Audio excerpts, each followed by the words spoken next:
Secara tiba-tiba sosok itu pun bergerak sangat cepat mendekati Irman. Saat akan masuk ke pagar rumahnya Irman, tiba-tiba, astagfirullah, bola lampu di kamar Irman dan di beberapa ruangan lain pun pecah dengan sendirinya.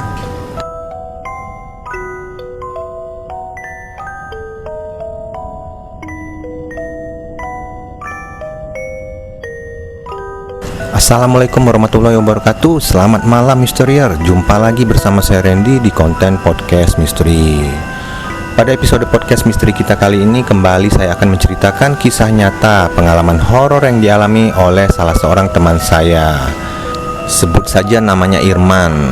Oke lah, sebelum itu saya kembali mengingatkan, bagi yang belum subscribe channel Merah Putih Creator, silakan dulu subscribe channelnya serta aktifkan tombol lonceng notifikasi supaya kalian dapat update video terbaru dari kita. Terus jangan lupa juga like di video ini jika kalian suka, terus juga komen dan share ke teman-teman kalian. Oke lah, kita langsung masuk aja ke ceritanya. Cerita ini dialami oleh Irman saat ia masih berumur 15 tahun. Saat itu Irman duduk di sekolah menengah pertama. Ia adalah anak satu-satunya, dan Irman ini hanya tinggal bersama ibunya karena ayahnya sudah meninggal beberapa tahun lalu. Kejadian ini bisa dibilang sudah cukup lama, yaitu tahun 1999. Tetapi sampai sekarang Irman masih mengingat kejadian itu dengan sangat baik. Irman tergolong anak yang pintar dan rajin. Akan tetapi kala itu kondisi faktor lingkungannya yang kurang baik. Banyak anak-anak sebayanya yang sudah mengenal barang-barang terlarang. Akhirnya Irman pun lambat laun terpengaruh dan mengikuti ajakan anak-anak di kampung tempat tinggalnya itu. Saat itu seingat Irman, ia seketika berubah menjadi anak yang malas. Anak-anak kampung tempat tinggalnya mengajak Irman untuk bolos dari sekolah. Irman pun sempat menolaknya, akan tetapi setelah dibujuk-bujuk, ia pun mengikuti ajakan teman-temannya itu. Singkat cerita, kala itu temannya Irman sudah mempersiapkan semua kebutuhan untuk pesta kecil mereka, dan Irman digiring ke suatu tempat. Mau kemana ini kita? Udah, kamu ikut aja. Tempat ini aman dan gak akan ada orang yang tahu. Kala itu Irman berjalan melewati perkarangan rumah warga dan terdapat semak-semak di belakang rumah tersebut. Alangkah terkejutnya Irman setelah keluar dari semak-semak itu, ia sudah berada di pemakaman umum. Kita di sini? Iya. Di makam ini ada rumah-rumahannya. Lagian makam ini posisinya paling belakang dan jarang didatangi orang. Tuh, kamu lihat aja, rumputnya aja sudah panjang-panjang gini. Sudah, gak usah banyak mikir. Yang penting kita bisa pesta hari ini. Hahaha, ucap teman Irman sembari tertawa.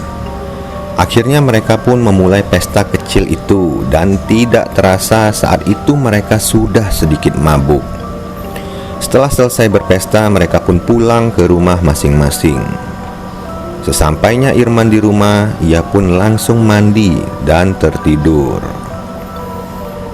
Beberapa hari ke depan mereka pun berkumpul kembali di makam itu, seolah makam itu sudah menjadi base camp mereka. Sampai akhirnya saat itu Irman datang sendirian ke makam itu untuk menggunakan barang terlarang. Tak beberapa saat terdengar suara langkah kaki, seperti ada seseorang yang berjalan mendekati Irman. Irman pun terkejut saat itu karena suara langkah kaki itu adalah suara salah seorang temannya. Kamu di sini? Dari kapan? Payah, kamu gak bilang-bilang kalau mau kesini. Udah sini, ucap Irman. Akhirnya mereka berdua kembali menggunakan barang terlarang itu. Tiba-tiba Irman kala itu merasa sedikit pusing dan terjatuh dari pagar makam. Temannya pun spontan membantu Irman. Kamu kenapa? Gak tahu nih, kepalaku pusing, ucap Irman. Ya udah, aku anterin kamu pulang ya. Di perjalanan pulang, Irman tak henti-hentinya muntah. Dan sampainya Irman di rumah, ibu Irman pun terkejut kenapa Irman bisa pulang bersama dengan temannya itu, yang dimana ibunya tahu kalau anak itu mempunyai kebiasaan buruk. Terlebih lagi melihat kondisi Irman yang kala itu masih muntah-muntah. Ini Irman kenapa? Kenapa bisa kamu mengantar Irman?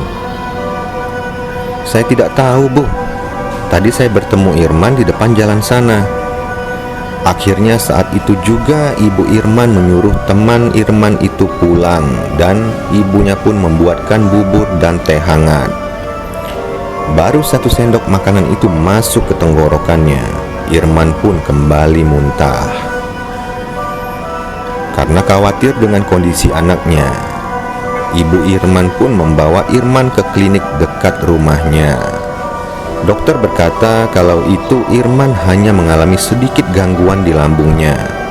Dokter itu pun memberikan obat, lalu Irman dan ibunya pun pulang. Sesampainya di rumah, Irman meminum obat itu dan tertidur. Saat itu Irman bermimpi. Di mimpinya Irman melihat kalau teman-temannya lagi berada di makam itu untuk berpesta. Irman berencana mendekati teman-temannya, tapi baru beberapa langkah Irman melihat ada sosok laki-laki dengan muka yang sangat hancur menatap Irman dengan tatapan yang sangat tajam.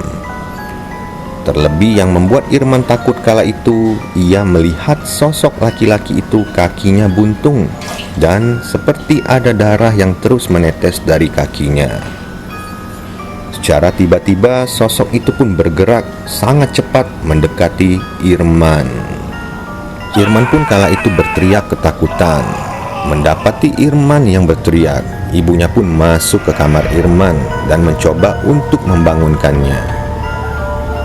Akhirnya Irman pun terbangun dan ibunya memberikan Irman secangkir air putih. Setelah dirasa kondisi Irman sedikit tenang, ibu Irman pun bertanya, "Kamu kenapa, Nak? Kamu mimpi apa?" Irman pun hanya diam kala itu, dengan perasaan masih ketakutan akan mimpi yang baru dialaminya. Keesokan harinya kondisi Irman tak kunjung membaik, malah semakin bertambah buruk. Sore itu menjelang maghrib, ibu Irman pun termenung sembari duduk di depan teras rumahnya. "Apa yang terjadi dengan anakku ini?" ucap ibu Irman. Melihat hal itu, tetangga sebelah rumah Irman yang kebetulan seorang ustadz dan bisa dibilang mengerti dengan hal-hal gaib menyapa ibu Irman. "Ngelamun apa, Bu, sore-sore menjelang maghrib gini? Gak baik," ucap ustadz itu. Akhirnya ibu Irman pun menceritakan kondisi Irman kala itu. Dan tak beberapa lama, dari depan teras ustadz itu mendapati kalau di depan salah satu kamar ada sosok pria dengan posisi berdiri membelakanginya. Secara perlahan sosok itu pun membalikan mukanya. Saat mendapati muka yang sangat busuk dan berlumuran darah, ustadz itu pun sedikit terkejut dibuatnya.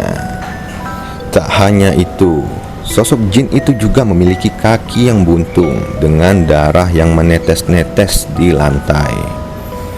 Lalu ustadz itu pun berkata, "Astagfirullah, Irman belakangan ini sering main kemana? Maaf sebelumnya, ada sosok jin kafir yang mengikuti Irman." Mendengar ucapan itu, ibunya pun serontak kaget. Dan ia tidak tahu kalau Irman belakangan ini sering main kemana. Tak sanggup menahan tangis, akhirnya ibu Irman pun meminta ustadz itu untuk membantu menyembuhkan Irman. "Baiklah, Bu, nanti selepas Isya saya akan datang lagi ke sini," ucap ustadz itu. Akhirnya selepas Isya, ustadz itu pun datang bersama 2 orang rekannya. saat akan masuk ke pagar rumahnya Irman, tiba-tiba, astagfirullah, mereka melihat sosok jin dengan kaki buntung itu sudah berdiri di atas atap rumah Irman, seolah sudah tahu akan kedatangan mereka. Akhirnya dengan cepat mereka pun segera masuk ke dalam rumahnya Irman. Ustadz itu meminta air 1 gayung kepada ibunya Irman untuk didoakan dan dipercikan ke setiap sudut-sudut di dalam dan di luar rumah. Belum sempat melakukan hal itu, lagi-lagi terdengar suara teriakan dari dalam kamar Irman. Kedua orang rekan Ustadz itu pun diminta untuk masuk ke dalam kamar dan memegang Irman. "Ustadz, anak saya kenapa?" "Irman kesurupan, Bu," ucap Ustadz itu. Lagi-lagi ibu Irman pun menangis melihat kondisi Irman yang kala itu berteriak dan mengucapkan kata-kata yang tidak jelas. Ustadz itu pun mendekati Irman dan mencoba berkomunikasi. "Assalamualaikum." Makhluk itu pun tidak menjawab salam dari Ustadz itu. "Saya tahu kamu dari golongan jin kafir. Saya tidak mau banyak bicara. Intinya kamu harus keluar dan pergi sekarang juga. Anak ini dulu yang menggangguku. Anak ini dan teman-temannya selalu datang ke tempatku. Dia selalu melakukan hal yang aku suka. Makanya aku mau anak ini ikut denganku. Saya tidak mau tahu hal itu. Intinya kamu segera tinggalkan anak ini dan pergi ke tempat asalmu. Boleh kalau kamu bisa mengusir aku, ucap jin itu. Akhirnya Ustadz itu pun membacakan beberapa surat ruqyah untuk mengusir jin yang ada di dalam tubuhnya Irman. Akan tetapi terjadi sedikit perlawanan dari sosok jin yang ada di tubuh Irman. Saat itu secara tiba-tiba bola lampu di kamar Irman dan di beberapa ruangan lain pun pecah dengan sendirinya. Hal itu mengakibatkan listrik di rumah Irman pun padam seketika. Tapi perlawanan makhluk itu pun tak membuahkan hasil. Tak beberapa lama Irman pun kembali berteriak dan langsung tak sadarkan diri. Ustadz itu pun kembali memberikan air dari gayung yang sudah didoakan dan dipercikannya ke setiap sudut rumah serta memberikan air untuk diminumkan ke Irman jikalau Irman sudah tersadar. Akhirnya Ustadz itu pun berpamitan pulang. Sebelum pulang, ia pun berpesan, jangan sekali-kali anak ibu main ke tempat-tempat yang disukai jin kafir, karena akan sangat berbahaya apalagi kita melakukan hal-hal yang jin itu suka. Berapa bulan setelah kejadian itu, ibu Irman mengajak Irman untuk pindah dan mengontrak rumah sembari menunggu rumahnya itu laku terjual. Oke Misterier, bagaimana tadi cerita pengalaman horor yang dialami oleh Irman? Semoga video ini bermanfaat bagi kita semua, yang dimana kita bisa mengambil nilai positif dari video ini dan meninggalkan nilai-nilai negatifnya. Sekian podcast misteri kita pada episode kali ini. Terima kasih juga atas dukungan kalian semua. Assalamualaikum warahmatullahi wabarakatuh.